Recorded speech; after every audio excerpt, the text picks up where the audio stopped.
TV KPM.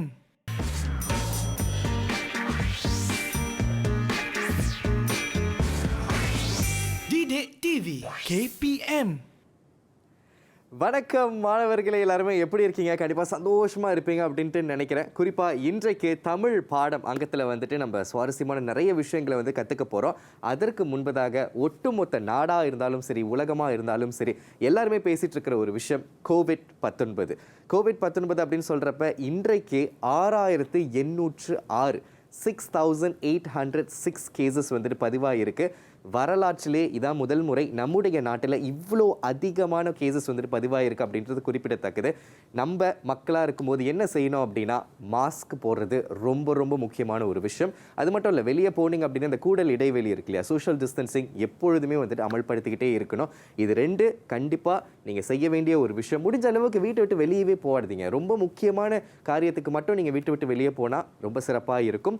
ஆக இன்றைக்கு வந்துட்டு நம்முடைய இந்த தமிழ் அங்கத்தில் வந்துட்டு குறிப்பாக இதை பற்றி பார்க்க போறோம்னா, தமிழ் இலக்கியம் அகல் விளக்கு அப்படின்ற நாவல் வந்துட்டு இப்போ படிச்சுட்டு இருக்கிற நிறைய மாணவர்களுக்கு கண்டிப்பாக தெரிஞ்சுட்டு இருக்கோம். பார்த்துட்டு இருக்கிற மாணவர்களே, அகல் விளக்கு நாவல் பற்றி தான் நிறைய விஷயம் இன்றைக்கு நம்ம தெரிஞ்சுக்க போகிறோம்.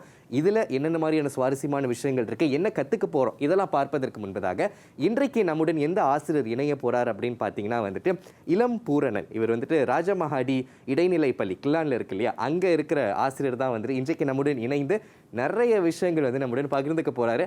அவரை பற்றிய ஒரு காணொலி இதோ.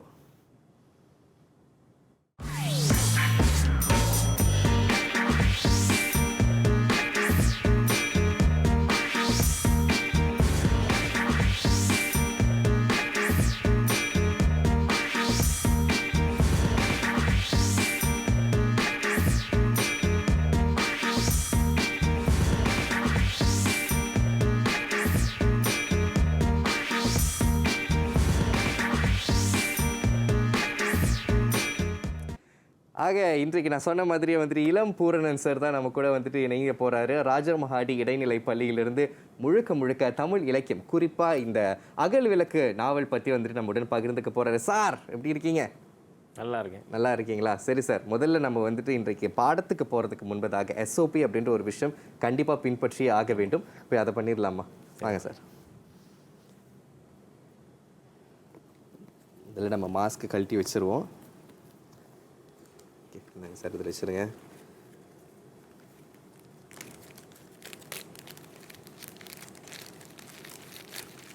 அதுக்கப்புறம் ரொம்ப முக்கியமாக ஹேண்ட் சானிடைசர் சார்.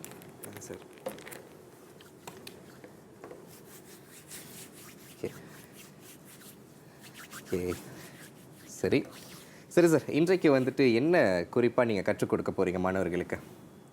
இன்றைக்கி கபில் பார்த்தோம்னா, மாணவர்களுக்கு அகல் விளக்கு நாவல். இந்த ஆண்டு 5 படிக்கின்ற மாணவர்கள் கடந்த 2 ஆண்டுகளாக நாவலை படிச்சுட்டு வராங்க. ஓகே. அப்போ இந்த ஆண்டு அவங்களுக்கு வந்து இந்த அகல் விளக்கு நாவலில் இருக்கக்கூடிய முக்கியமான சில பகுதிகளை வந்து பார்க்க போகிறோம். அதில் 2 கற்றல் தரம் இருக்குது. அந்த 2 கற்றல் தரம் இன்றைக்கி பார்க்க போகிறோம். பண்பு நலன் ஒன்று, பாத்திர படைப்பு ஒன்று பார்க்க போகிறோம். ஓகே சரி, இது 2 விஷயத்த ரொம்ப உன்னிப்பாக நம்ம இன்றைக்கி கவனிக்க போகிறோம் இல்லையா?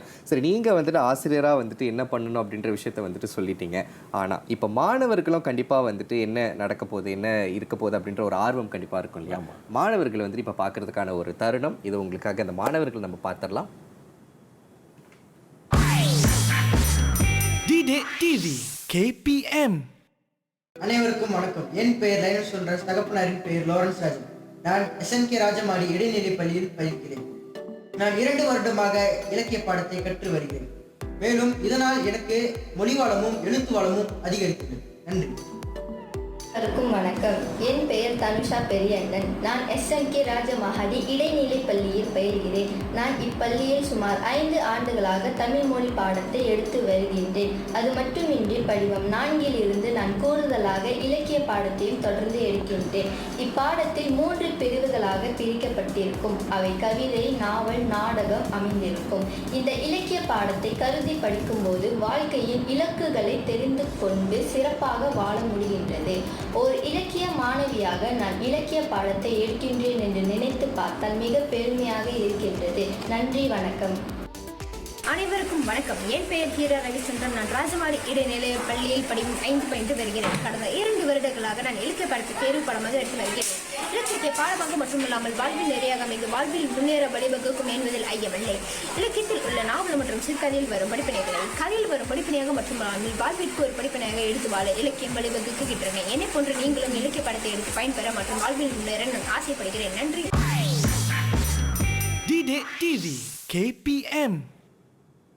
ராஜமஹாடி இடைநிலைப்பள்ளி மாணவர்கள் தான் வந்து இன்றைக்கு நம்முடன் இணைய போகிறாங்க. இந்த அங்கத்தில் குறிப்பாக வீட்டிலேருந்து பார்த்துட்டு இருக்கிற படிவம் 5 Form 5 மாணவர்கள் எல்லாருமே உடனே போயிட்டு உங்களுடைய புத்தகம், இந்த அகல் விளக்கு புத்தகத்தை வந்து எடுத்துகிட்டு வந்து உட்காந்து என்னென்ன கற்றுக் கொடுக்க போகிறோம் அப்படின்றத உன்னிப்பாக பாருங்கள். நீங்கள் புக்கை போய் எடுக்கணும் இல்லையா? அந்த புக்கை போய் எடுக்கிறதுக்காகவே ஒரு பிரேக் நம்ம போயே ஆக வேண்டும். ஒரு சிறிய இடைவேளைக்கு பிறகு மீண்டும் சந்திப்போம். D-Day TV KPM. D-Day TV KPM. மீண்டும் சந்திப்பதில் மகிழ்ச்சி. இன்னைக்கு வந்துட்டு ஒரு 4 நாளாக ஆயிடுச்சு. இன்னைக்கு வந்து 20ஆம் தேதி வந்துட்டு மே மாதம். ஒரு 4 நாட்களுக்கு முன்பு குறிப்பாக 16ஆம் தேதி பார்த்தீங்கன்னா எல்லாருமே வந்து ஆசிரியர் தினத்தை கொண்டாடணும் இல்லையா? என்கிட்டயும் வந்துட்டு நிறைய ஆசிரியர் தின கார்ட்ஸ் வந்துட்டு இங்கே இருக்குது. அதில் ஒரு கார்ட்டை வந்துட்டு எடுத்து இப்போ நான் படிக்க போகிறேன். எனக்கு இந்த கார்ட் வந்துட்டு ரொம்ப பிடிச்சிருக்கு. ஏன்னா வந்துட்டு ரொம்ப கலர்ஃபுல்லாக இருக்குது. அதுக்கப்புறம் எனக்கு வந்து இந்த ஆரஞ்சு இருக்கு இல்லையா, ஆரஞ்சு ரெட்லாம் வந்துட்டு ஒரு மாதிரி பிடிக்கும். இதுக்கு முன்னுக்கு பார்த்தீங்கன்னா வந்துட்டு என்ன எழுதியிருக்குன்னா தெரியுமா காசே செகு அப்படின்றது இருக்குது. இந்த வருஷத்தோட ஹேஷ்டேக்கும் அதான், ஹேஷ்டேக் தெரியுமா காசே செகு, ஹேஷ்டேக் நன்றி ஆசிரியர் அப்படின்னு. இந்த கார்ட் உள்ளுக்கு அப்படியே நீங்கள் திறந்தீங்கன்னா சடா இங்கே வந்துட்டு தேங்க்ஸ் டு யூ டீச்சர் அப்படின்ட்டுருக்கு. இங்கே வந்துட்டு தெரியுமா காசே செகு அப்படின்ட்டுருக்கு. ரொம்ப அழகாக வந்துட்டு இந்த காட்டை வந்துட்டு அவங்க ரொம்ப கலர்ஃபுல்லாக செஞ்சு கொடுத்துருக்காங்க. இது யார் கொடுத்துருக்கானா, டாரி சையு Nur Izzati Marsha binti Maslan dari SKLKTP Bukit Banding Hulu Terengganu. Okay, thank you very much Nur Izati Marsha. Okay, so இன்றைக்கி வந்துட்டு நான் முதல்ல சொல்லிட்டேன் இல்லையா, எந்த பாடத்தை வந்து நம்ம படித்து தெரிஞ்சுக்க போகிறோம் அப்படின்றது குறிப்பாக நம்முடைய தமிழ் இலக்கியத்துக்காக. இன்றைக்கி நம்ம கூட இணையவிருக்கிற ராஜமஹாடி மாணவர்கள் யார் அப்படின்ட்டு இப்போ பார்க்கலாம். ஹலோ, எப்படி இருக்கீங்க எல்லாரும்? நல்லா இருக்கீங்களா? நல்லா இருக்கும். ஓகே, சரி. 6 மாணவர்கள், 6 பேருமே வந்துட்டு ராஜமஹாடி இடைநிலை பள்ளி மாணவர்களாக இருக்கீங்க. முதல்ல நம்ம இங்கேருந்து ஆரம்பிப்போம். தினேஷ், உங்களை அறிமுகப்படுத்திங்க. வணக்கம், என் பேர் தினேஷ். நான் வந்துட்டு அக்கௌண்ட் ஸ்டூடெண்ட். இப்போ வந்துட்டு நான் சஸ்திராவும் எடுக்கிறேன். ஓகே, விஷாக்கா தேவி சொல்லுங்க. வணக்கம், என் பேர் விஷாக்கா தேவி. நான் ராஜமாடியிலிருந்து வந்திருக்கேன். ஓகே, நீங்கள் ஜாஸ்ரீ?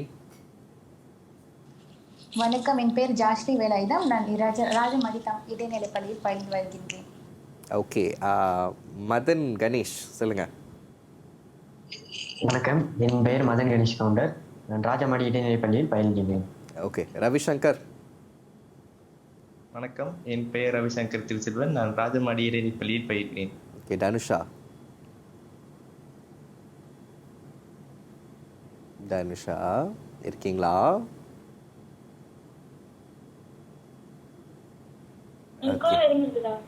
ஓகே, தனுஷா இருக்காங்க. அவங்க படிச்சு கொடுக்கறத பார்ப்பாங்க அப்படின்னு நினைக்கிறேன். சரி, 6 பேருமே தயாரா இருக்கீங்களா இந்த பாடத்தை இன்னைக்கு படிக்கிறதுக்காக? ஆல்ரெடி? என்ன எல்லாருமே அப்படியே தூங்கி விழுற மாதிரி இருக்கீங்க? ரெடியா?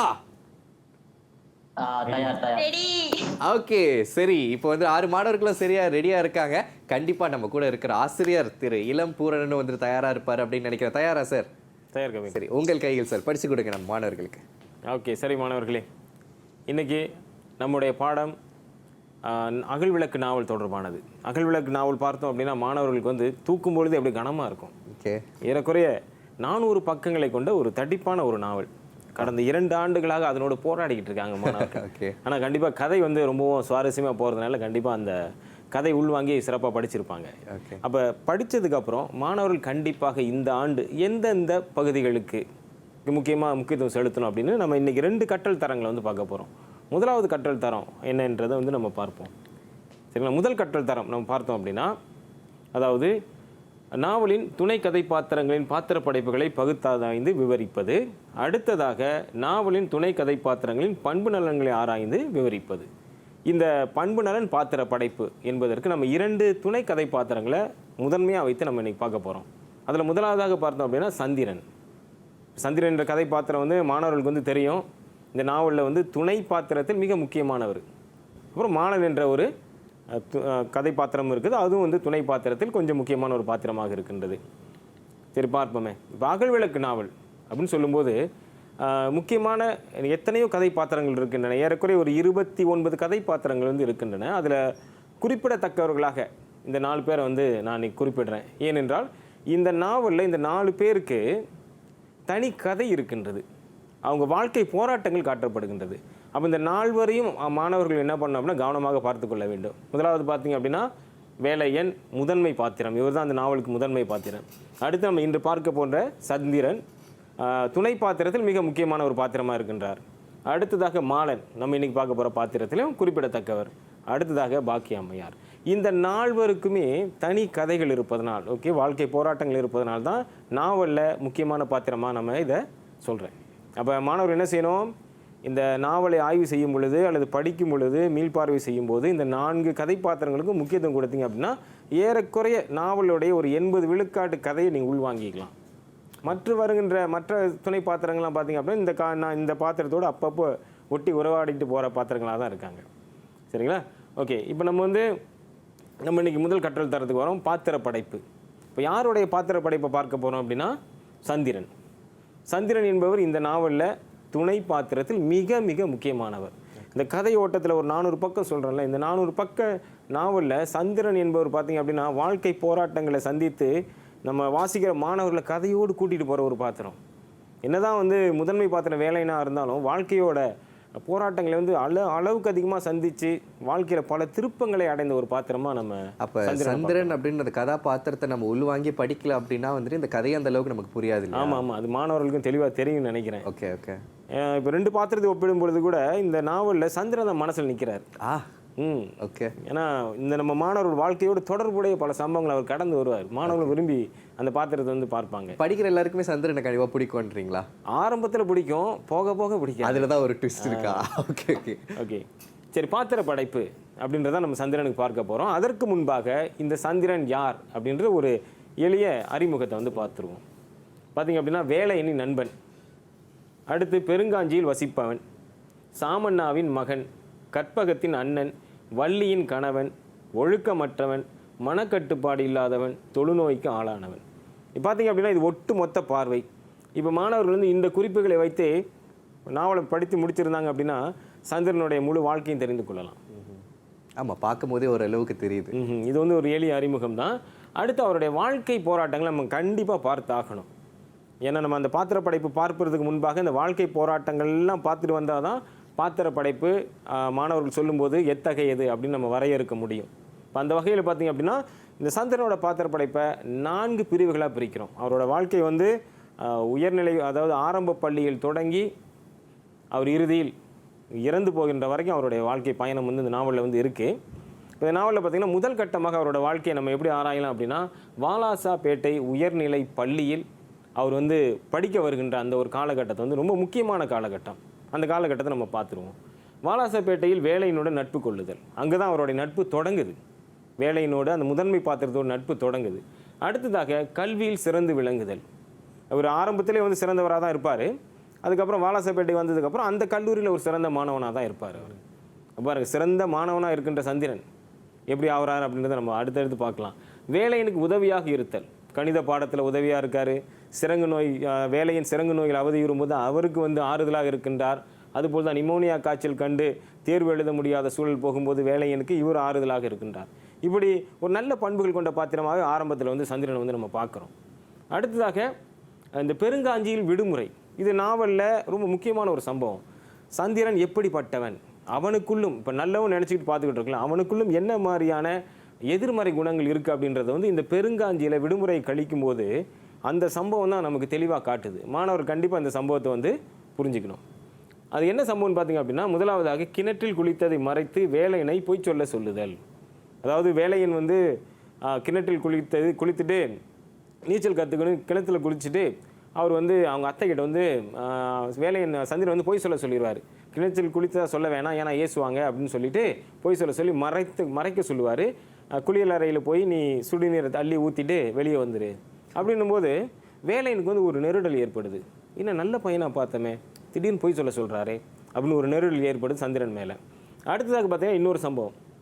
அவங்க வந்து தாளை ஓடை பக்கமாக செல்லும்போது அங்கே ஆடு மேய்க்கின்ற பெண்கள், சிறுமிகள் 2 பேர் இருப்பாங்க. அவங்கள வந்து பணம் கொடுத்து பாட சொல்லுவார், வற்புறுத்தி பாட சொல்லும் வந்து ஒரு நிலை.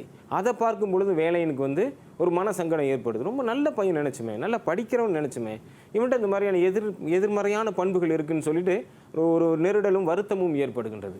அப்போ இங்கே தான் நாவலாசிரியர் காட்டுறாரு, சந்திரனுக்குள்ளே ஏதோ ஒரு கோளாறு இருக்குது அப்படின்றது. சந்திரன் வந்து நல்ல பையன்தான், ஆனால் அவருக்கு பின்னாடி அவருக்கான ஒரு சில தெல்லு முள்ளுகள் வேலைகளும் வந்துட்டு நடந்துகிட்டு இருக்கு. அவர் தான் அதையும் பண்ணிட்டு இருக்காரு. ஆமாம். Okay okay okay. அடுத்ததாக இறுதி தேர்வில் சுமாராக தேர்ச்சி பெற்று சென்னை கல்லூரிக்கு செல்லல். இது வந்து அவருடைய முதல் காலகட்டம். ஓகே. அடுத்தாக சந்திரனை பற்றி நம்ம பார்க்கும்போது சென்னை கல்லூரியில் அவருடைய வாழ்க்கை எப்படி இருந்தது அப்படின்றது பாருங்கள். வேலையினுடன் நட்பில் இடைவெளி.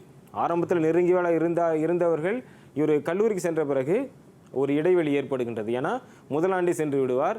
வேலையின் வந்து நிமோனியா காய்ச்சல்னால் நோய்க்கு ஆளாகி தேர்வு எழுத முடியாமல் போய் தேர்வில் தோல்வியுற்றதுனால வேலையின் வந்து சந்திரன் வந்து முதல்ல கல்லூரிக்கு வந்துடுவார். அப்போ அங்கே வந்தோன்னா அவருக்கு படிப்பில் வந்து ஆர்வம் இல்லாமல் போகின்றது.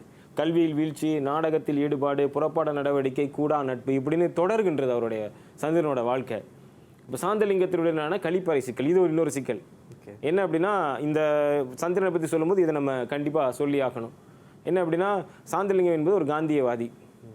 அப்போ அந்த ஒரு நாள் ஒரு சம்பவம் வந்து என்ன அப்படின்னா, கழிப்பறைக்கு சென்ற சந்திரன் நீர் ஊற்றாமல் வெளியே வந்துடுவார். அதை பார்த்த சாந்தலிங்கம் வந்து இவர்கிட்ட வந்து இது ஒழுக்கம் இல்லாத செயல் அப்படின்னு வந்து சிக்கல்களை பேசும் பொழுது சந்திரனோட விட்டு கொடுக்காத போக்கும் ஒரு ஒழுக்கம் இல்லாத ஒரு செயலை நம்ம அங்கே மீண்டும் பார்க்குறோம்.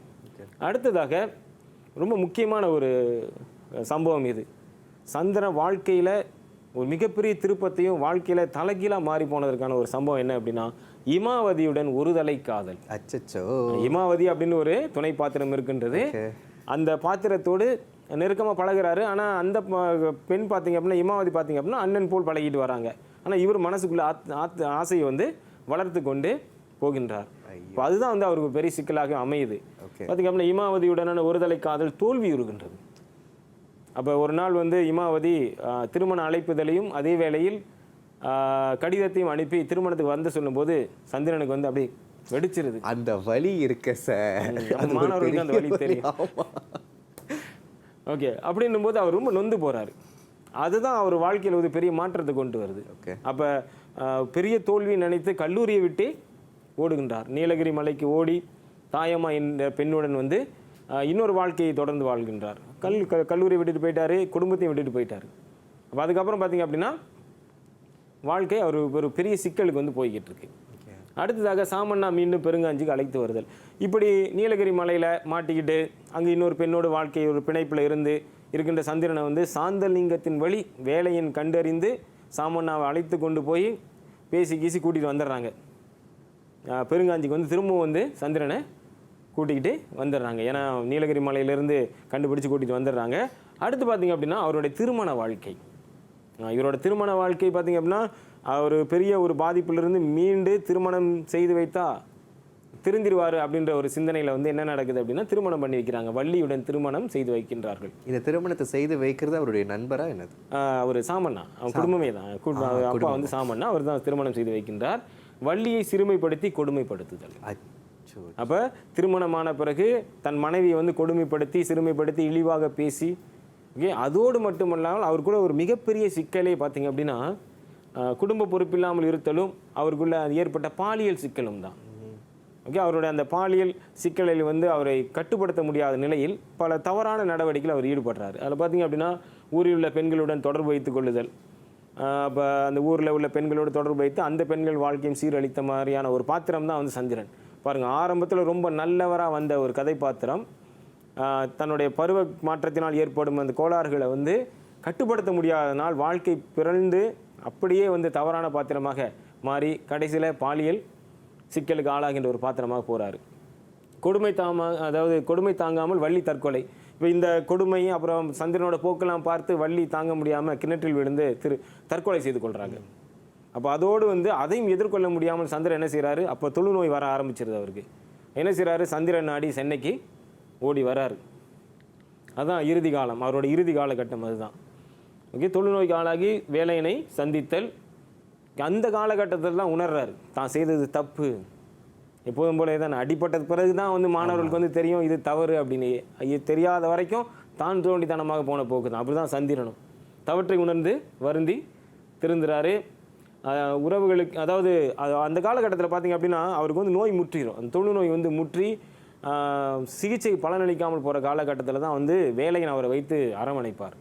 அப்போ அவருக்கு தெரிஞ்சிடும் இறந்து போகிறேன் அப்படின்ற ஒரு நிலைக்கு வந்துடும். அப்போ வருந்தி பேசி தன்னோட தவறெல்லாம் சொல்லி மன்னிப்பெல்லாம் கேட்டு கடைசியாக ஒரு வாக்குறுதியும் வாங்கிக்குவார். அதாவது என்னோட இறப்பு யாருக்கும் தெரியக்கூடாது, நான் தொழுநோயில் இறந்தேன் அப்படின்ற விஷயம் வந்து யாருக்குமே தெரியக்கூடாது, நான் இறந்துட்டேன் அப்படின்னா நீ மட்டுமே எனக்கு இறுதி சடங்கு செய்து ஓகே முடிச்சிரு, யாருக்கும் சொல்ல வேணாம் அப்படின்னு ஒரு வாக்குறுதியை வாங்கிக்கிறார். அது போலவே வேலையினும் வந்து செய்கிறார். இதுதான் வந்து சந்திரனுடைய ஒரு வாழ்க்கை பயணம்.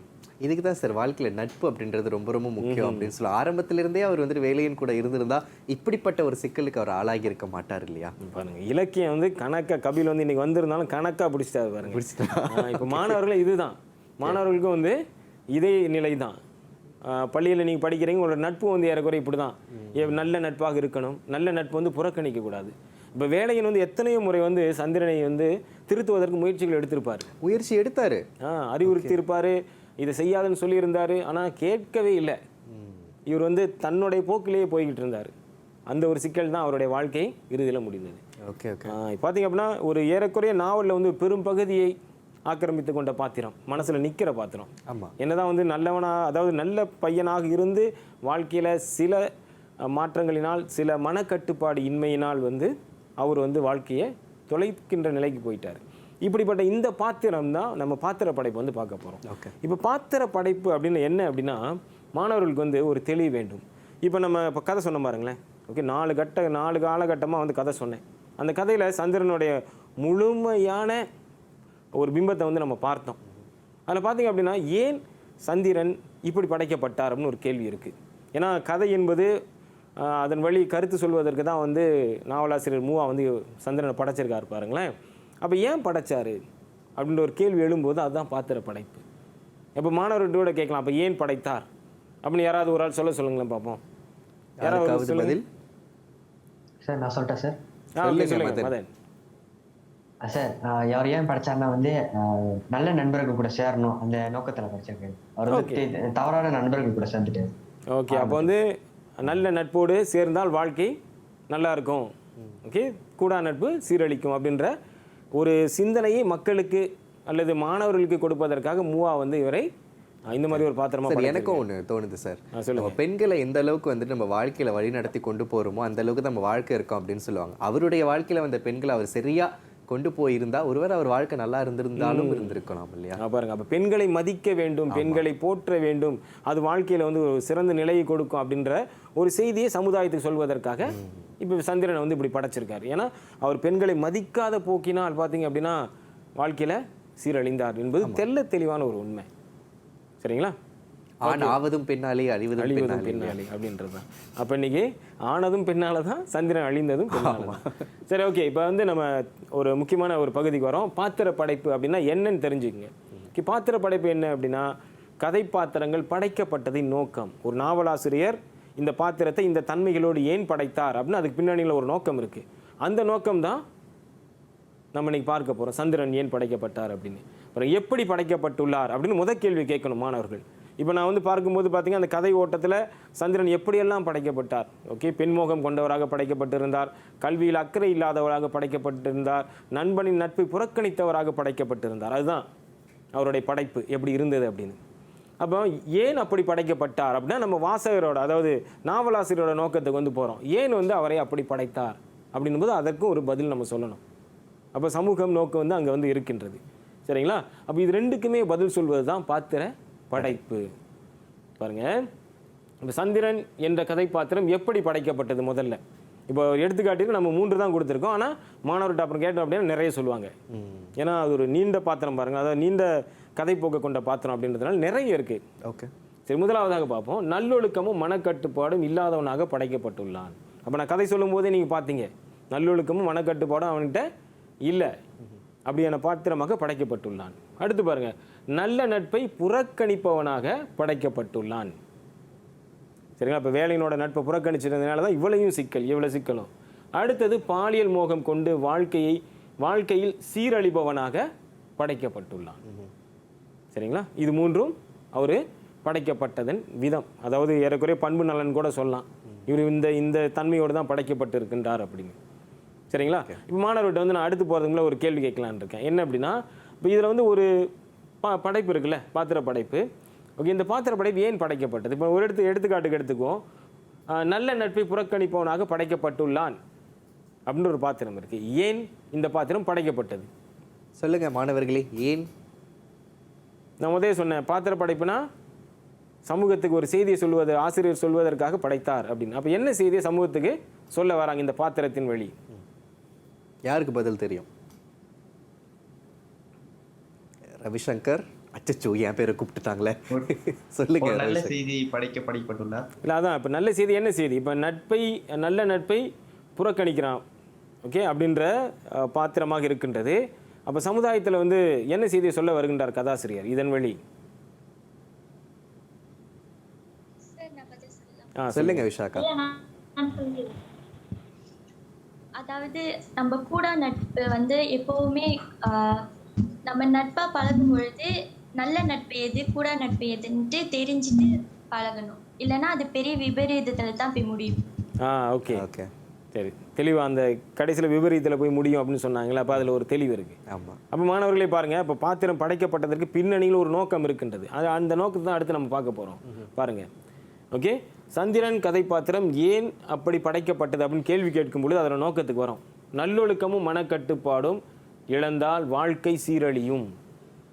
சரிங்களா? அவன் நல்லொழுக்கம் மனக்கட்டுப்பாடு இல்லாதவனாக படைக்கப்பட்டான். ஏன் படைக்கப்பட்டான் அப்படின்னா இந்த செய்தியை சமூகத்துக்கு சொல்லணும். இந்த செய்தியை மாணவர்கள் நல்லொழுக்கமும் மனக்கட்டுப்பாடும் இழந்தால் வாழ்க்கை சீரழியும். அடுத்ததாக நல்ல நட்பை புறக்கணித்தல் வாழ்க்கையில் சிக்கலை ஏற்படுத்தும் அப்படின்றது அந்த நோக்கம். அடுத்ததாக பாலியல் மோகம் வாழ்க்கையை சீரழிக்கும். பார்த்தீங்க அப்படின்னா ரெண்டு நிலை இருக்குது. ஒன்று படைக்கப்பட்ட விதம், இன்னொன்று அதற்கான நோக்கம் இருக்கின்றது. இதுதான் பாத்திர படைப்பு. மாணவர்கள் பதில் எழுதும்போது அது அப்படி தான் எழுதணும். சரி, பாருங்கள், இப்போ ஒரு கேள்வி. அகல்விளக்கு நாவலில் சந்திரன் பாத்திர படைப்பை விளக்கி எழுதுக அப்படின்னு சொன்னோம் அப்படின்னா அதில் பார்த்தீங்க அப்படின்னா இந்த 3 கூறுகள் வந்து இருக்கணும். முதலாவது எப்படி படைக்கப்பட்டுள்ளது முதல் நம்ம பார்த்தோம். அப்புறம் அதற்கேற்ற சான்று, அந்த இப்போ நல்ல நட்பை புறக்கணிப்பவனாக படைக்கப்பட்டுள்ளது அப்படின்னா அதுக்கேற்ற சான்று வந்து கொடுக்கணும், கதை சம்பவம் வந்து கொடுக்கணும். அடுத்ததாக ஏன் அப்படி படைக்கப்பட்டது அப்படின்றத நோக்கம் முதல் பார்த்தோம். ஓகே, அப்போ இந்த 3மே வந்து உங்களுடைய விடைகளில் வந்து இருக்கணும். சரிங்களா? சரி, பாருங்கள், இப்போ எடுத்துக்காட்டு இதுதான். இப்போ மாதிரி விடை படைப்பு, அதை பாத்திர படைப்பு. அது முதலாவது, அகல்விளக்கு நாவலில் சந்திரன் மனக்கட்டுப்பாடு இல்லாதவனாக படைக்கப்பட்டுள்ளான். ஓகே, படைச்சாச்சு. அடுத்தது சான்று பாருங்க. இமாவதியுடன் ஒருதலை காதல் கொள்கிறான் சந்திரன். அந்த காதல் தோல்வி அடைந்ததும் வருந்தி அழுது மனக்கட்டுப்பாட்டை இழந்து கல்வியை பாதியிலேயே விட்டு தலைமறைவாகின்றான். இதுதான் அதனுடைய சான்று. தொடர்ந்து 3வதாக முக்கியமான ஒரு பகுதி, சந்திரனின் இத்தகைய படைப்பின் வழி கதாசிரியர் இளைஞர்களுக்கு மனக்கட்டுப்பாட்டின் அவசியத்தை உணர்த்துகிறார். சிக்கல்கள் நேரும்போது மனக்கட்டுப்பாட்டை இழந்து செயல்பட்டால் வாழ்க்கையில் பெரும் இழப்புகளை சந்திக்க நேரிடும் என்பதை பாத்திரத்தின் வழி உணர்த்துகிறார். ஒரு பாத்திர படைப்பு என்பது இந்த 3 கூறுகளையும் உள்ளடக்கி இருக்க வேண்டும். படைப்பு, சான்று, நோக்கம், இதுதான் அந்த பாத்திர படைப்புக்கான கூறுகள். சரி, அடுத்தது பாருங்க, இது வந்து ஒரு மாதிரி விடை. அது வந்து தனித்தனியாக பிரித்திருந்தது. இப்போ வந்து ஒரு பத்தியாக எழுதும்போது இந்த அமைப்பில் தான் வந்து நீங்கள் எழுதணும். உள்ள கூறுகள் தான் இங்கே வந்து போடப்பட்டிருக்கின்றது. சரிங்களா? சரி சார். அடுத்ததாக இப்போ வந்து இது வந்து ஒரு 20 புள்ளி கேள்வியாக போகும் பொழுது, முதல்ல கேள்வி பார்த்தோம் பாருங்க. இப்போ இந்த கேள்வி வந்து 20 புள்ளி கேள்வியாக போகும் பொழுது மாணவர்கள் செய்ய வேண்டிய வேலை என்ன அப்படின்னா, கண்டிப்பாக மாணவர்களுக்கு தெரியும், ஒரு முன்னுரை இருக்கணும். முன்னுரையில் கதாசிரியரின் பெயர், நாவலுடைய தலைப்பு, அப்புறம் முதன்மை கருப்பொருள் இருக்க வேண்டும். அப்புறம் 20 புள்ளின்னு சொல்லும்போது 5 கருத்துக்களை மாணவர்கள் வந்து எழுதணும். இது போல் இப்போ ஒரு பாத்திர படைப்பா, அப்போ 5 பாத்திர படைப்பை எழுதி இறுதியில் ஒரு முடிவுரையோடு அதை நிறைவு செய்ய வேண்டும். இதுதான் 20 புள்ளிகளுக்கான அமைப்பு. சரி சரி சார், கண்டிப்பாக வந்துட்டு மாணவர்களுக்கு இப்போ கண்டிப்பாக தெரிஞ்சிருக்கும் ஒரு கேள்வி அப்படின்றப்ப வந்துட்டு என்னென்ன விஷயங்கள் கண்டிப்பாக அங்கே இருக்கணும் அப்படின்ட்டுன்னு. பார்த்துட்டு இருக்கிற 6 மாணவர்களுக்கும் புரிந்ததா சார் என்ன சொல்ல வர்றாருன்னு? புரிந்தது. எல்லாருக்குமே தெளிவாக புரிஞ்சு எனக்கு ஒரு நேரத்தை நாங்கள் உங்ககிட்ட கேள்வி கேட்க போகிறோம். ஸோ நீங்கள் தயாராக இருக்கணும், சரியா? ஓகே. ஆக கண்டிப்பாக சார் நீங்கள் இப்போ தெளிவாக சொல்லிட்டீங்க. இருந்தாலும் இப்போ வந்து நம்ம கதையை அப்படியே போயிட்டே இருக்கும்போது திடீர்னு நடுவில் வாட்ச் ஆஃப்டர் த பிரேக் அப்படின்ற மாதிரி வரோம்ல, அந்த மாதிரி இப்போ வந்து நம்ம ஒரு சிறிய இடைவேளைக்கு போயிட்டு தான் திருப்பி நம்ம வர முடியும். ஆக மாணவர்களே தொடர்ந்து பார்த்துக்கிட்டே இருங்க. ஒரு குட்டி இடைவேளைக்கு பிறகு நம்ம மீண்டும் சந்திப்போம். ஒரு சிறிய இடைவேளை. Didik TV KPM. Didik TV KPM. ஆக இடைவேளைக்கு முன்பு வந்துட்டு நம்முடைய இளம்பூரணன் சார் வந்து ரொம்ப தெளிவாக இந்த சந்திரன் அப்படின்ற ஒரு கதாபாத்திரம், இந்த அகல் விளக்கு அப்படின்ற நாவலில் சந்திரன் அப்படின்ற ஒரு முக்கியமான கதாபாத்திரத்தை பற்றி வந்துட்டு தெளிவாக வந்துட்டு நம்மக்கிட்ட பகிர்ந்துக்கிட்டாரு. எப்படி கேள்விகளுக்கு பதில் அளிக்கணும் அப்படின்ற விஷயத்தையும் சொல்லிக் கொடுத்தாரு. இப்போ இடைவேளைக்கு பிறகு நம்ம இணைஞ்ச பொழுது வேறு ஒரு கதாபாத்திரத்தை பற்றி வந்துட்டு இப்போ நம்முடன் வந்து பகிர்ந்துக்க போகிறாரு. சரி சார், இந்த நம்ம அகல் விளக்கு நாவலில் அடுத்து நம்ம பார்க்க போகிற கதாபாத்திரம்லாம் என்ன அப்படின்னு கேட்குறதுக்கு முன்பதாக மாணவர்கள் வந்து தெளிவாக இருக்காங்களான்னு பார்த்துக்கலாம். 6 பேருமே இருக்கீங்களா? இருக்கோம் சார். Okay, super. சரி சார், அடுத்த கதாபாத்திரம் பார்க்கலாம். சரி, ஓகே. அடுத்ததாக போகிறதுக்கு முன்னாடி மாணவர்கிட்ட இன்னொரு தெளிவும் கொடுக்குறேன். என்ன அப்படின்னா, நம்ம இங்கே வந்து 2 தண்டவாளத்தில் போகிற மாதிரி போய்கிட்டு இருக்கோம். ஓகே, முதலாவது என்ன, அந்த கதை பாத்திரத்தோட விவரிப்பும் கதை பாத்திரத்தோட தன்மையும் பார்க்குறோம். இன்னொன்று பார்த்திங்க அப்படின்னா பாத்திர படைப்பு என்ப ஒரு கற்றல் தரத்தை நம்ம பார்த்துக்கிட்டு இருக்கோம். அப்போ மாணவர்கள் என்ன செய்யணும் அப்படின்னா, இப்போ நம்ம இங்கே ஒரு பாத்திரத்தை தான் பார்க்குறோம். அப்போ அடுத்தடுத்து வருகின்ற பல பாத்திரங்கள் வந்து இருக்கின்றன. அதற்கும் வந்து இப்படி தான் பாத்திர படைப்பை அமைக்கணும், இப்படி தான் பண்பு நலனை அமைக்கணும் அப்படின்ற ஒரு தெளிவு வேண்டும். ஏன்னு வந்து நான் வந்து மாலனையும் சந்திரன் மட்டும் இந்த வகுப்புக்கு இந்த பாட வேலைக்கு எடுத்திருக்கேன் அப்படின்னா முக்கியமான பாத்திரங்களாக இருக்கிறதுனால. வேலைன்னு பார்த்தீங்க அப்படின்னா கடந்த ஆண்டே அவர் வந்து கேள்வித்தாளில் வந்துட்டார். அதனால் வந்து இந்த ஆண்டு வந்து வாய்ப்பு குறைவு அப்படின்னு சொல்லிட்டு தான் வந்து நம்ம சந்திரனையும் மாலனையும் இது ஒரு நம்ம எடுத்து நம்ம வச்சுக்கலாம். சரிங்களா? ஓகே, சரி. அடுத்ததாக இப்போ நம்ம மாலனுக்கு வரோம். ஓகே, அகல் விளக்கு நாவலின் துணை கதை பாத்திரங்களில் கொஞ்சம் முக்கியமான ஒரு கதை பாத்திரம் தான் இது. இவருக்கும் ஒரு நீண்ட ஒரு வாழ்க்கை நெடிய போராட்டம் வந்து இருக்குது. அப்போ பார்த்தீங்க அப்படின்னா இவரை பற்றி ஒரு அறிமுகம் பார்ப்போமே. இவரும் வந்து வேலையினின் நண்பன். எங்கே அப்படின்னா, இப்போ சந்திரன் பார்த்தீங்க அப்படின்னா அவருடைய வாலாசப்பேட்டையில் ஆரம்பித்த நட்பு இறுதி வரையில் தொடர்ந்தது. இவர் பார்த்தீங்க அப்படின்னா இடையில் வருவார். ஓகே, அதாவது சென்னை கல்லூரிக்கு வந்து சென்ற பிறகு அங்கே வேலையினோடு நட்பில் இணைகின்ற ஒரு பாத்திரம். சந்திரன் இல்லாத காலகட்டத்தில் மாலன் நண்பனாக இருக்காரு. ஆனால் ஒரு காலகட்டத்தில் தான் வந்து அவர் ஒன்றா இருக்கும்போது தான் இவர் சந்திரனோட அவர் ஓடிடுறாரு பாருங்களா. அதுக்கப்புறம் இவரோட நட்பு வந்து கொஞ்சம் தொடருது. Okay okay. அப்போ இவர் வந்து கொஞ்சம் வித்தியாசமான கேரக்டர் தான், அதாவது கதை பாத்திரம் தான். பார்த்தீங்க அப்படின்னா அவர் வந்து அரக்கோணத்தில் வசிப்பவன், வேலையினுடன் சென்னை கல்லூரியில் படித்தவன், கற்பகத்தின் கணவன், மூட நம்பிக்கை உடையவன். இதுதான் இவருடைய ஒரு குறிப்பாக நம்ம எடுத்துக்கணும். மாலன் அப்படின்னு சொல்லிட்டாலே மாணவர்களுக்கு மூட நம்பிக்கை உடையவன். அவனுடைய செயல்பாடுகள் தான் நம்ம இங்கே பார்க்குறோம். கல்லூரியில் படிக்கும்போது அவர் பல மூட நம்பிக்கையான செயல்பாடுகளில் ஈடுபட்டிருப்பார். அடுத்ததாக பணத்திற்காக மனைவியை புறக்கணித்தவன், நெல்லாலை வைத்து வணிகம் செய்தவன். இப்படின்றதான் அவருடைய ஒரு எளிய அறிமுகம். 2 கேரக்டருக்கும் அந்த மனைவி கிட்டேருந்து வந்துட்டு நிறைய பிரச்சனைகள் இருக்கு. அவங்க பிரச்சனை பண்ணல, இவங்க தான் பிரச்சனை பண்றாங்க. ஓகே, சரி பாருங்க, இது வந்து ஒரு சின்ன அறிமுகம். ஓகே, அவருடைய வாழ்க்கை பயணத்தில் முதல்ல சென்னை கல்லூரியில் தான் நம்ம வேலை அதாவது மாலனை வந்து பார்க்குறோம். பார்த்தீங்க அப்படின்னா சென்னை கல்லூரியில் வேலையினுடன் நட்பு கொள்ளுதல், மூட நம்பிக்கை, ரிஷியின் பெயரை எழுதுதல், இஷ்ட சித்தி குளிகை கையில் கட்டி கொள்ளுதல். இந்த காலகட்டத்திலாம் பார்த்தீங்க அப்படின்னா வேலையின் இதெல்லாம் பார்த்துட்டு மாலனுக்கு வந்து அறிவுறுத்துவார். தன்னம்பிக்கையும் சுய முயற்சியும் தான் வாழ்க்கையை உயர்த்துமே தவிர இந்த மாதிரி கயிறுகளை கட்டுவது, அதே வேளையில் பார்த்தீங்க அப்படின்னா ரிஷி பேரை எழுதி பல பேருக்கு அனுப்பினா நன்மை வந்து சேரும் அப்படின்னு சொல்கிறதெல்லாம் தவறு, வாழ்க்கைக்கு உதவாத போக்குகள் அப்படின்னு சொல்லும்போது மாலன் கேட்க மாட்டார். அவரோட நம்பிக்கை அவருடையது அப்படின்ற மாதிரி அவரும் தொடர்ந்துக்கிட்டே தான் போவார். அடுத்ததாக இந்த மூட நம்பிக்கைகள் அவர் என்னெல்லாம் செய்ய வைக்கும் அப்படின்னு பார்த்தீங்க அப்படின்னா முழுமையாக படிக்காமல் குறுக்கு வழியை நாட வைக்கும். அப்போ படிக்கின்ற காலகட்டத்தில் அவர் வந்து இந்த சிறு குறிப்பு புத்தகங்கள் மட்டுமே படிச்சுட்டு பரீட்சை எழுதுகிற போக்கில் வந்து இருப்பார். தொடர்ந்து படிக்கும் வயதில் திருமணத்திற்கு தயாராகுது. இதுவும் அவருடைய மூட நம்பிக்கையில் ஒரு முக்கியமான சம்பவமாக வந்து இணையுது. என்ன அப்படின்னா அவருடைய சாதகத்தில் அந்த வயதில் திருமணம் செய்தால் வாழ்க்கை நல்லா இருக்கும் அப்படின்ற ஒரு நிலை வந்த கையோட இவர் வந்து கல்லூரி படிக்கிற காலகட்டத்தில் திருமணம் செய்து விடுவார். இதெல்லாம் வந்து சென்னை கல்லூரியில் இருக்கும் பொழுது அவருக்கு நிகழ்ந்தது. அடுத்து திருமண வாழ்க்கையை பார்ப்போம். கற்பகத்துடன் திருமணம் நடக்கின்றது. இப்போ கற்பகம்னு சொன்னோன்னே மாணவர்களுக்குலாம் வந்து இன்னொரு சம்பவம் வரும். இப்போ கற்பகம் பார்த்தீங்க அப்படின்னா வேலையனுக்கு மனதிற்கு பிடித்தமானதாக இருந்தாங்க ஒரு காலகட்டத்தில். சொல்லிக்கொள்ளாமலே 2 பேருக்குமே வந்து ஒரு வகையான ஒரு ஈர்ப்பு இருந்தது. ஓகே. ஆனால் சொல்லாத நிலையே கற்பகம் மாலனுக்கு உரிமையானவர் ஆகிவிட்டார். மாலன் அப்போ இவங்க துன்புறுத்தும் பொழுது நம்ம அவருக்கு வேலையனுக்கு எவ்வளோ கவலையாக இருந்திருக்கும். ஆமாம், மாணவர்கள் வந்து நாவல் படிக்கும்போது அதை உணர்ந்திருப்பாங்க. Okay okay okay. அடுத்ததாக வேலை இல்லாமல் திண்டாடுதல். அப்போ பாருங்க, முதல்ல வந்து திருமணமான கையோட வந்து பிஏ தேர்வில் வந்து முதல்ல தோல்வி அடைந்து விடுவார். அதனால் வந்து வாழ்க்கையில் திண்டாட்டங்கள், வேலை கிடைக்காத போக்கு வந்து இருக்கின்றது. வேலையினிடம் கடன் வாங்கி வாழ்க்கையை நகர்த்துகின்ற போக்கும் இருந்தது. அப்புறம் வேலையன் வாங்கி தந்த வேலையை விட்டு நெல் ஆலை வைக்கும் முயற்சியில் இறங்குதல். இப்போ வேலையன் வந்து அவருக்கு வந்து துணை பதிவாதிகாரி வேலையை வந்து வாங்கி கொடுத்துருப்பார். ஓகே, அந்த அலுவலகத்தில் வேலையை வாங்கி கொடுத்துருப்பாரு. அதை சம்பளம் குறைவுன்னு சொல்லிட்டு அந்த வேலையை விட்டுட்டு இவர் பேராசை கொண்டு ஒரு நெல் ஆலை வைத்து முன்னேறணும் அப்படின்ற பேராசையில் இறங்குவார். ஆனால் பணம் போதாத நிலையில் மனைவியை ஓகே தன்னுடைய அப்பாவின் வீட்டிற்கு அனுப்பி, சாமண்ணா வீட்டிற்கு அனுப்பி பணம் வாங்கி வர சொல்லுவார்.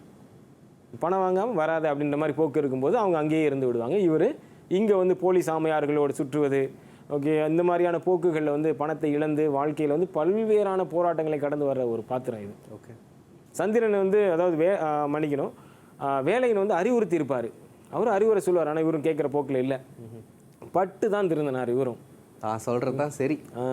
அப்படி இப்படின்னு ஓடி ஆடி வாழ்க்கையில் பல போராட்டங்களை கடந்து கடைசியில் நெல் ஆலையும் வைத்து கொஞ்சம் முன்னேறுகின்ற சூழலில் தவற்றை உணர்ந்து மனைவியும் திறந்த கற்பகத்தையும் அழைத்துக் கொள்கின்றார். ஓகே, அப்புறம் தவற்றை உணர்ந்து திருந்து விடுகின்றார். பரவாயில்ல, இந்த கதாபாத்திரமாவது திருந்திட்டாரு. ஓகே ஓகே, சொல்லுங்கள் சார். ஓகே, சரி. இதுதான் வந்து மாலனுடைய ஒரு எளிமையான வாழ்க்கை போராட்டம். சரிங்களா? அப்போ இந்த மாலன் சந்திரன் இருவரையும் மாணவர்கள் வந்து ரொம்ப கவனமாக பார்க்க வேண்டும். இப்போ இந்த மாலன் வாழ்க்கையில் மாலனோட பாத்திரத்தை வச்சு நம்ம என்ன பார்க்க போகிறோம்னா, இன்னைக்கு பண்பு நலன். முதல்ல பாத்திர படைப்பு பார்த்தோம். இப்போ ஒரு பண்பு நலன் எப்படி இருக்கணும் அப்படின்றத வந்து பார்க்க போகிறோம். ஏன்னா மாணவர்களுக்கு வந்து இந்த பண்பு நலன் பாத்திர படைப்பு கேள்விகள் வந்து ரொம்பவும் வந்து என்ன சொல்லுவாங்க, நெருக்கமான கேள்விகள், ரொம்ப எளிமையாக பதில் அளிச்சிருவாங்க. இப்போ அதனால தான் வந்து நான் வந்து இன்றைக்கி இந்த பண்பு நலன் பாத்திர படைப்பு எப்படி எழுதுவது அப்படின்றத வந்து பார்க்க போகிறோம். சரி, பாருங்கள். கதைப்பாத்திரத்தின் தன்மை, அகம்புறம், இதுதான் பண்பு நலன். அப்போ பண்பு நலன்னா என்ன அப்படின்னு கேட்கப்படும் பொழுது மாணவர்களுக்கு வந்து ஒரு தெளிவு வேண்டும். என்ன? ஒரு பாத்திரத்தின் தன்மை, அகநிலையிலும் புறநிலையிலும். இப்போ அகநிலை என்பது அவருடைய பண்புகள், உள்ளத்தில் இருக்கின்ற எண்ணங்கள், இது சார்ந்து எப்படிப்பட்டவர். புறநிலை என்பது அவருடைய வெளி உலக வாழ்க்கையை சார்ந்தது, எப்படிப்பட்டவர் அப்படின்றது தான். அப்போ ரொம்ப எளிமையான கேள்வி. பண்பு நலனை நீங்கள் எளிமையாக வந்து சொல்லணும் அப்படின்னா, இவர் எப்படிப்பட்டவர் அப்படின்னு கேட்டால், ஓகே, கோபக்காரரா, நிதானமானவரா, பெற்றோரை மதிப்பவரா அப்படின்னு ஒரு பதில் வருது பாருங்களேன், அதுதான் பாத்திர படைப்பு. அப்போ மாலன் எப்படிப்பட்டவர் அப்படின்னு கேட்கும் பொழுது, இப்போ நம்ம கதை சொல்லிட்டு வந்தால அந்த கதையின் வழி நம்ம பார்க்குறோம். பாருங்கள், மூட நம்பிக்கை உடையவன், குறுக்கு வழியை நாடுபவன், முன்னேறும் எண்ணம் கொண்டவன். சரி, இப்போ மாணவர்கிட்ட வந்து நான் ஒரு கேள்வி கேட்கலான் இருக்கேன். இப்போ பார்த்தீங்கன்னா 3 பண்பு நலன்கள் வந்து இங்கே நான் கொடுத்துருக்கேன். மாணவர்கள் என்ன செய்யலாம் அப்படின்னா, ஏதாவது ஒரு பண்பு நலன், இப்போ மூட நம்பிக்கை உடையவன் அப்படின்னு சொல்லும்போது அதற்கு கதை சம்பவம் ஒன்று வந்து சொல்லுங்க பார்ப்போம். யாராவது ஒருவர் ஒரு கதை சம்பவம் சொல்லுங்க. மூட நம்பிக்கை இருக்கிற உதாரணத்தை வைத்து. மூட நம்பிக்கை, மூட நம்பிக்கை சொல்லுங்க. சொல்லுங்க தனுஷா. இஷ்டசக்தி குளிகை வந்து கையில கட்டிக்கிட்டு ரிஷியின் பெயரை வந்து எழுதுவார். அது வந்து அவரோட மூட நம்பிக்கை. ஓகே, இப்போ மாணவர்கள் பாருங்க, அந்த பண்பு நலன் சொல்லும்போது அதற்குரிய சம்பவத்தையும் குறிப்பாக சொல்லணும். சரி, இன்னொருத்த கேட்டு பார்ப்போமே. இப்போ குறுக்கு வழியை நாடுபவன், யாராவது சொல்லுங்க. குறுக்கு வழியை நாடுபவன் அதற்கு சான்று அல்லது சம்பவம்? அவர் வந்து எக்ஸாமுக்கு வந்துட்டு படிக்கிறதுக்கு வந்துட்டு நோட்ஸ், குறிப்பு புத்தகங்கள் நிறைய வாங்கி படிப்பார். ஓகே, சரி, சரியான பதில். சரியான பதில். அப்போ மூல நூல்களை பயன்படுத்தாமல் சிறு குறிப்பு புத்தகங்களை பயன்படுத்தி தேர்வில் வெற்றி பெறலாம் அப்படின்னு நினைப்பார். சுமாரான புள்ளிகள் தான் கிடைக்கும். சரிங்களா? அப்போ அதுதான் வந்து சான்று. அப்போ பண்பு நலன் சொல்லும்போது அதற்கேற்ற சான்றுகளை மாணவர்கள் வந்து தெளிவாக குறிப்பாக கொடுக்க வேண்டும். சரி, பாருங்க. இப்போ அகல்விளக்கு நாவலின் மாலனின் பண்பு நலனை விளக்கி எழுதுக. பாருங்க, பண்பு நலன் சேர்த்து சான்று. இப்போ பண்பு நலன் என்ன சொன்னோம், அவர் எப்படிப்பட்டவர் அப்படின்னு முதல்ல கொடுக்கணும். அடுத்து அதற்கேற்ற சான்று மிக துல்லியமாக இருக்கணும். இதுதான் ரொம்ப முக்கியம். மாணவர்கள் எப்போதுமே வந்து அந்த சான்று, அதாவது பண்பு நலன் சொல்லிடுவாங்க, ஆனால் சான்று சொல்லும்போது ரொம்ப பொதுவாக சொல்லிட்டு போகிறது. ஓகே, இப்போ அந்த மாதிரி சொல்லும்போது மாணவர்களுக்கு வந்து அங்கே அது வந்து ஒரு முழுமையான விளக்கமாக தெளிவான விடையாக இருக்காது. இப்போ இவங்க 2 பேரும் சொன்னாங்களே பதில், அந்த மாதிரி பதிலை எழுதுனா அது போதாது தானே? ஆமாம், இன்னும் கொஞ்சம் விரிவாக விளக்கமாக எழுதணும். மாணவர் பாருங்க தெளிவாக இருங்க. அப்போ அண்ணன் கபில் சொன்னது போல் இப்போ நீங்கள் சொன்ன பதில் வந்து இன்னும் போதாது, இன்னும் கொஞ்சம் அதிகமாக விளக்கி எழுதணும். சரி, அது எப்படி எழுதலாம் அப்படின்றத வந்து பார்ப்போம். சரி பாருங்கள், இப்போ எடுத்துக்காட்டிற்கு மாலன் மூட நம்பிக்கை உடையவன் அப்படின்னு சொல்லிட்டோம். சொன்னதுக்கப்புறம் ரிஷியின் பெயரை வாழ்த்தி எழுதி அனுப்பினால் நன்மை வந்து சேரும் என நம்பிக்கை கொள்கிறான். அதேவேளை கடற்கரையில் விற்று கொண்டிருந்த இஷ்ட சித்தி குளிகையை வாங்கி கையில் கட்டி கொள்கிறான். அதை கையில் கட்டினால் எண்ணிய செயல்கள் அனைத்தும் நிறைவேறும் என நம்புகிறான். இப்போ மாணவர்கள் வந்து என்ன செய்யணும் அப்படின்னா, அதாவது முதல்ல அந்த பண்பு நலன் எழுதிவிட்டு சான்றுகள் கொடுக்கும்போது நீளமான சான்று நம்மளால் எழுத முடியல அப்படின்னா, இப்போ நம்ம இங்கே கொடுக்குற மாதிரி 2 சான்றுகளை வந்து கொடுத்துடலாம். இங்கே பார்த்தீங்கன்னா 2 சான்றுகள் கொடுக்கப்பட்டிருக்கின்றது. ஒன்று அவர் ரிஷியின் பெயரை எழுதியது, மற்றொன்று இஷ்ட சித்தி குளிகை கையில் வாங்கி கட்டி கொள்வது. இது 2 சான்றுகள். இதே வந்து உங்களுக்கு வந்து ஒரு சான்று வந்து நீளமாக எழுத முடியும் அப்படின்னு வைத்துங்களேன், அந்த நீளமாக எழுதினால் ஒரு சான்று போதுமானது. சரிங்களா? இதுதான் வந்து பண்பு நலன் பாத்திர படைப்பு. சரி, இப்போ இதை எழுதும் பொழுது, அந்த சான்றை எழுதும் பொழுது அவங்க இதை எழுதிட்டு அதுக்கப்புறம் அந்த சூழ்நிலையில் என்ன நடந்தது, அந்த கதையில் ஏதாவது நடந்திருக்கும் இல்லையா, அதை எழுதணுமா, எழுத தேவையில்லையா? இப்போ இப்போ பாருங்க, இப்போ வந்து நம்ம அவர் வந்து அதாவது ரிஷியின் பெயரை எழுதுதல்.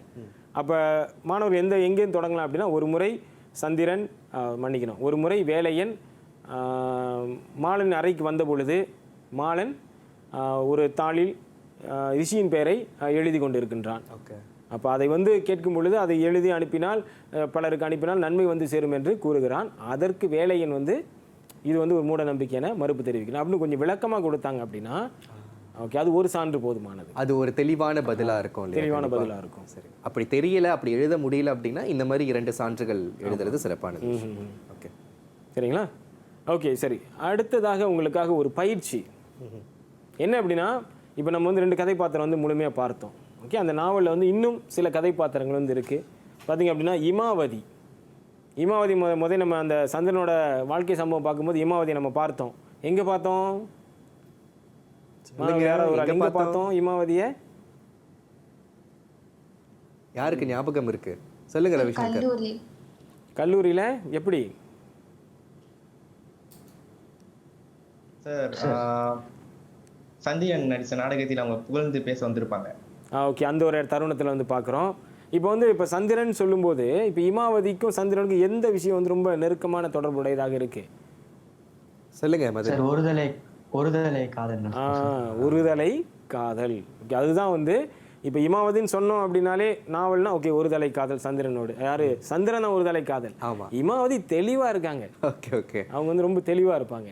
சரிங்களா? அப்போ வந்து இமாவதியின் பண்பு நலன்கள் 3 விளக்கி எழுதுக அப்படின்னு கேள்விகள் வந்தால் மாணவர் என்ன செய்யணும்? பண்பு நலன் பார்த்தோம்ல, அந்த பண்பு நலன் போல் பண்பை எழுதி அதற்குரிய சான்றுகளை மிக தெளிவாக எழுத வேண்டும். இப்போ 3 சான்றுகள், அதாவது 3 கருத்துக்கள் எழுதினால் போதுமானது. சரிங்களா? அப்போ கூடுதலாக நீங்கள் எழுதணுன்ற அவசியம் இல்லை. அப்போ 3 மட்டும் கொடுங்க. அடுத்தது பார்ப்போம். அகல்விளக்கு நாவலில் கற்பகத்தின் பாத்திர படைப்பு 3 விளக்கி எழுதுக.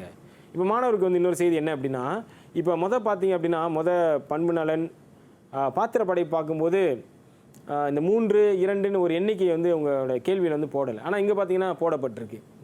அப்போ அந்த போடாத பட்சத்தில் அது வந்து அந்த கேள்வியோட புள்ளிகளை வந்து பாருங்கள். புள்ளிகள் 20 புள்ளியாக இருந்தால் 5 கருத்துகள். ஓகே, அப்படி 10 புள்ளியாக இருந்தால் எப்போதுமே வந்து பெரும்பாலும் வந்து இந்த 3 விளக்கி எழுதுகன்னு வரும்போது அது 10 புள்ளி வினாவாக தான் இருக்கின்றது. அப்போ மாணவர்கள் வந்து இதற்கு இந்த 10 புள்ளி வினாவிற்கு முன்னுரையும் முடிவுரையும் கொடுக்க தேவை இல்லை. ஓகே, முன்னுரையும் முடிவுரையும் கொடுக்க தேவையில்லை. வெறும் 3 கருத்துக்களை மட்டும் சான்றுகளோடு தெளிவாக விளக்கிட்டு முடிச்சிட வேண்டியதான். சரி, அடுத்து பார்ப்போம். கற்பகத்தின் பாத்திர படைப்பு 3 விளக்கி எழுதுக. இப்போ யார் இந்த கற்பகம் அப்படின்ற ஒரு தெளிவு வேணும். சரி, மாணவர்கிட்ட வந்து இன்னொரு முறை ஒரு கேள்வி. யார் அந்த கற்பகம்? யாருக்கு தெரியும்?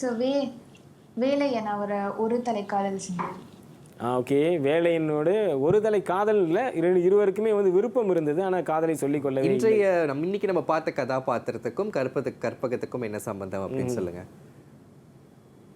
யாருக்கு தெரியும்? சந்திரனுக்கும் கற்பகத்துக்கும் மாலனின் மனைவியா இருந்தார். ஓகே, மாலனின் மனைவி. அதை தவிர்த்து கற்பகத்தை முக்கியமான பாத்திரத்தை பார்க்கும்போது அவரோட தொடர்பு என்ன? சந்திரனின் தங்கை. சந்திரனின் தங்கை இந்த கற்பகம். சார் இந்த ட்விஸ்ட் நீங்க என்கிட்ட சொல்லவே இல்லை சார். ஓகே ஓகே, சந்திரனோட தங்கை கற்பகம். சரிங்களா? அப்போ இந்த பாத்திர படைப்புன்னு சொல்லும்போது அப்போ நம்ம முதல்ல பார்த்து தெரியுங்களா? ஓகே, ஒரு நோக்கத்தோடு சொல்லணும். சரி, இப்போ மாணவர்களுக்கு வந்து ஓகே ஒரு கற்பகத்தோட ஒரு பண்பு நலன்னு சொல்லுங்க. சொல்லுங்க. இது கண்டிப்பா கற்பகத்தை பத்தி தெரிஞ்சிருந்தா மட்டும்தானே உங்களால இதை சொல்ல முடியும். ஒரு பண்பு நலன், கற்பகம் பற்றிய ஒரு பண்பு நலன் யாருக்கு தெரியும்?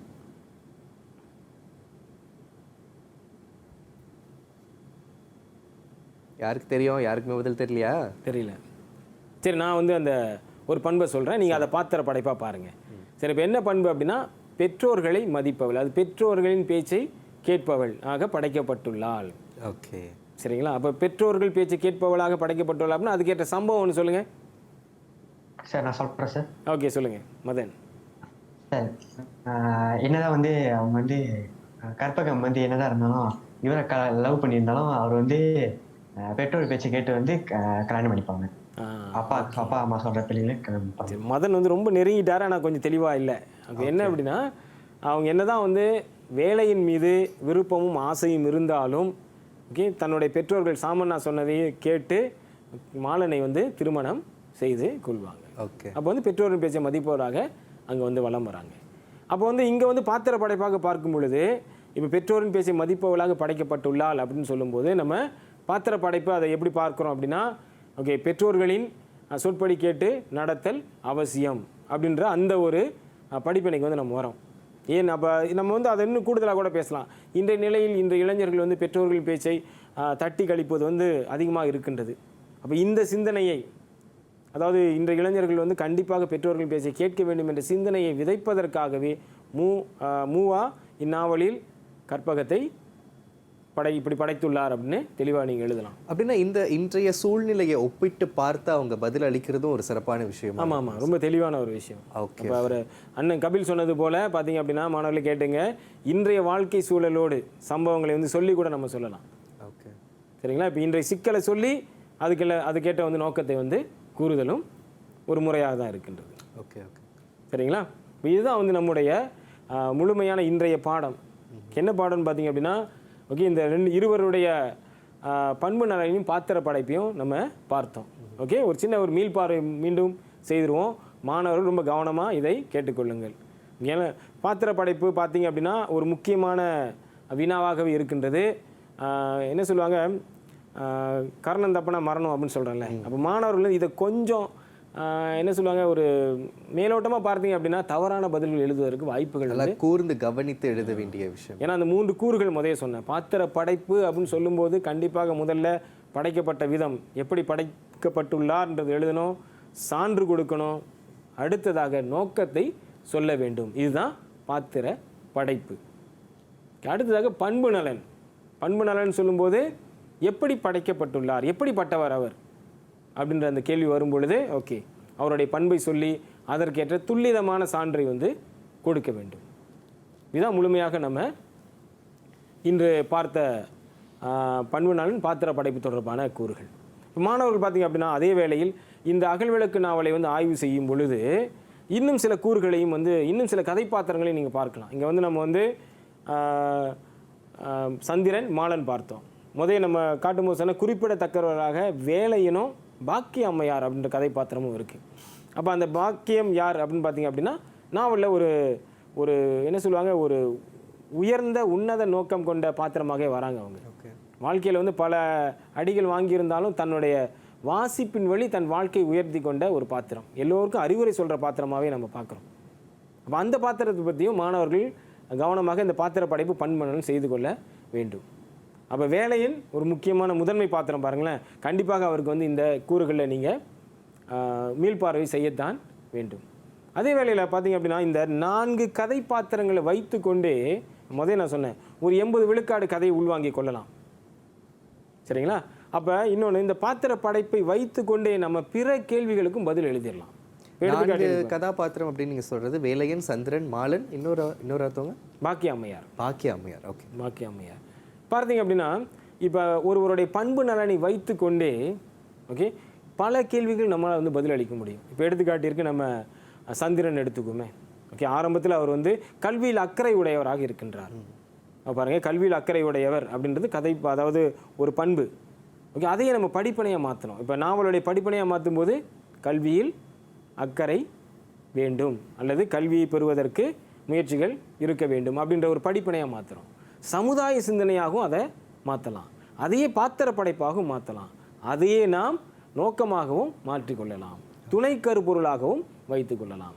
அப்போ ஒரு கல்லில் 2 மாங்காய் தான், ஆனால் நம்ம வந்து இங்கே ஒரு கல்லில் ஒரு 5 மாங்காய் அடிக்கிற மாதிரி. ஓகே, இது வந்து உங்களுக்கு வந்து ஒரு உத்தி தான். என்ன அப்படின்னா, பண்பு நலன்கள், பாத்திரத்தின் பண்பு நலன்களை வைத்துக்கொண்டே பிற கூறுகளையும் நம்மால் பதிலளிக்க முடியும் என்பது தான் வந்து இங்கே நான் சொன்னேன். சரிங்களா?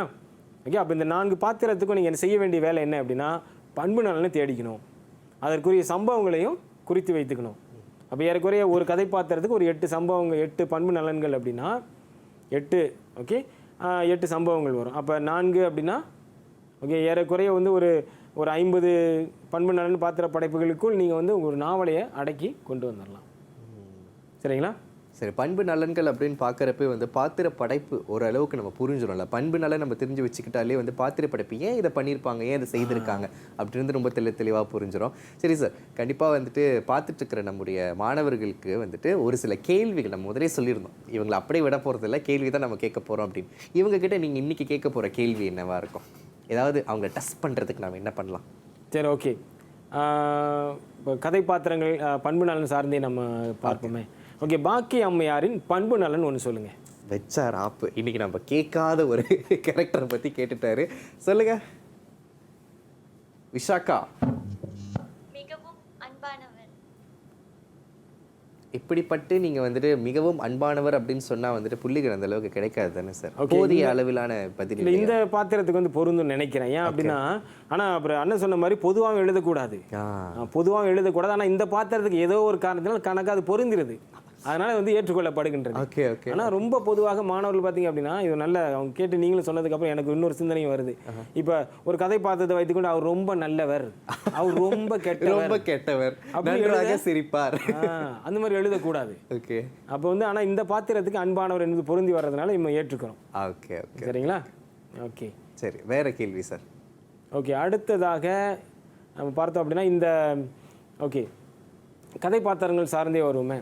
இப்போ வேலையின் முதன்மை பாத்திரம், அந்த வேலையினோட உடன்பிறப்புகள் இருவரில் யாராவது ஒரு பேர் கூட நீங்கள் சொல்லலாம். சொல்லுங்க, யாருக்கு பதில் தெரியும்? சார் கயற்கண்ணி. தவறு. பதில் தவறான பதில். மணிமேகலை வந்து தங்கை பொய்யாமொழி அப்படின்ற தம்பி ஒருவர் இருக்கின்றார். ஆனால் பொய்யாமொழி பாத்திரம் வராது, அது அப்படியே ஒரு மறைந்த பாத்திரமாக நாவலில் போகும். ஆனால் மணிமேகலைக்கு ஒரு சின்ன கதை வந்து இருக்கின்றது. ஓகே, சரி சார். கண்டிப்பாக இன்றைக்கு வந்துட்டு ரொம்ப தெளிவாக இளம் பூரணன் சார் தமிழ் இலக்கியம், அதுவும் குறிப்பாக வந்துட்டு அகல் விளக்கு சம்பந்தப்பட்ட 2 கதாபாத்திரங்கள் எப்படி கேள்விகளுக்கு பதிலளிக்கிறது, எப்படி தெளிவாக சொல்கிறது அப்படின்றது ரொம்ப தெளிவாக சொன்னீங்க. மிக்க நன்றி சார். நன்றி. அங்கே பார்த்துட்டு இருக்கிற மாணவர்கள் எல்லாருமே வந்துட்டு கண்டிப்பாக இன்றைக்கி புரிஞ்சிருக்கும் இந்த கேள்விகளுக்கான பதில்கள் இப்படி தான் இருக்கணும். குறிப்பாக வந்து பாத்திர படைப்பு, பண்பு நலன்கள், இந்த 2 விஷயத்துக்குமே எப்படி தெளிவாக வந்துட்டு பதில் கூறுறது அப்படின்ற விஷயம் வந்துட்டு கண்டிப்பாக உங்கள் எல்லாருக்குமே தெளிவாக தெரிஞ்சிருக்கும் அப்படின்னு நினைக்கிறேன். இதையே மற்ற கதாபாத்திரங்களுக்கு நீங்கள் வந்துட்டு சொன்னீங்கன்னா, எழுதினீங்க அப்படின்னா சிறப்பாக இருக்கும். மீண்டும் மற்றும் ஒரு பொழுதில் மற்றும் ஒரு தலைப்போடு வந்துட்டு உங்கள் எல்லாருமே நான் சந்திக்கும் வரை உங்களுக்கு விடை பெற்றுக் கொள்கிறேன். நன்றி, வணக்கம். நான் கபில் கணேசன்.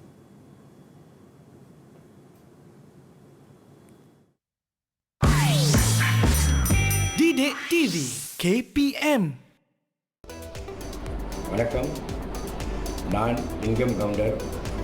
நான் மாணவர் மதன் கணேஷ் கவுண்டரின் தந்தை. எனக்கு 6 பிள்ளைகள். அவர்கள் அனைவருமே இடைநிலை பள்ளியில் இலக்கிய பாடத்தை கற்று பயனடைந்தவர்கள் என்று குறிப்பிடத்தக்கது. இந்த பாடம் நம் தமிழர்களின் அடையாளத்தை இந்த மண்ணில் நிறுத்த ஒரு கருவியாக அமைகிறது என்பதில் ஐயமில்லை. ஆகவே இந்த மண்ணில் தமிழனாக பிறந்த ஒவ்வொருவரும் தமிழ் இலக்கியத்தை கற்க வேண்டும் என்பது என் எண்ணம். இந்த D-Day டிவியின் வழி இலக்கிய பாடம் நடைபெறுவது மாணவர்களுக்கு பலனாக அமைகிறது. இலக்கியமே பண்பாட்டின் வேறு. நன்றி, வணக்கம்.